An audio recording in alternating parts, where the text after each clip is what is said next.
தொலைக்காட்சியை திருப்ப முடியல, அலைபேசியை திறக்க முடியல. 2 குழந்தைய பள்ளிக்கூடம் விட்டு வருது.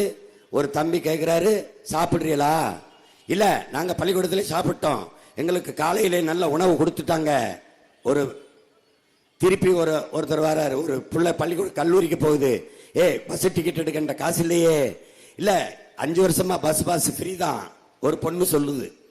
திருப்பி ஒரு அம்மா வந்து, இந்தாம்மா உன் மகனுக்கு லேப்டாப் கேட்டியே, இந்தா அப்படின்னு. வேணாம், எங்களுக்கு கவர்மெண்ட் அரசே மடிக்கணினி கொடுத்துருச்சு, லேப்டாப் கொடுத்துருச்சு.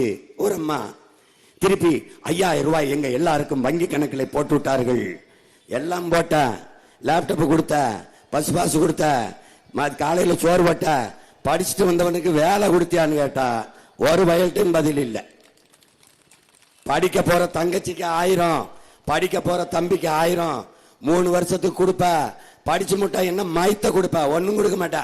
அப்ப 3000 இல்ல 30,000 சம்பாதித்துக் கொள்வதற்கு வேலையை கொடுக்கணும். அதுதான் ஆட்சி.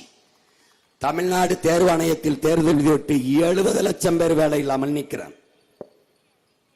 5000 தான் வேலை, 3500 பேர் தான் வேலை. அதுக்கு 50 லட்சம் பேர் வேலைக்கு எழுதுறான். 50 லட்சம் பேர் வேலைக்கு எழுதுறான். அத்தனை இளைஞன் படித்து விட்டு வெளியில வேலை இல்லாமல் நிற்கிறான். எப்படி இருக்கு பாருங்க. பாலுக்கு அழாத குழந்தை, வேலைக்கு அலையாத இளைஞன், கல்விக்கு இயங்காத மாணவன். இதுதான் என் கனவு இந்தியா என்ற அடிமை இந்தியாவில் முழக்கத்தை முன்வைத்தான் பகத்சிங். விடுதலை பெற்று 80 ஆண்டுகளாகி வேலை இல்லாத இளைஞர்கள் எத்தனை கோடி பேர், பசியோடு உறங்க செல்கிற பச்சிளம் குழந்தைகள் எத்தனை கோடி பேர், பசியோடு படுக்க செல்ற நாட்டின் குடிமக்கள் எத்தனை கோடி பேர்.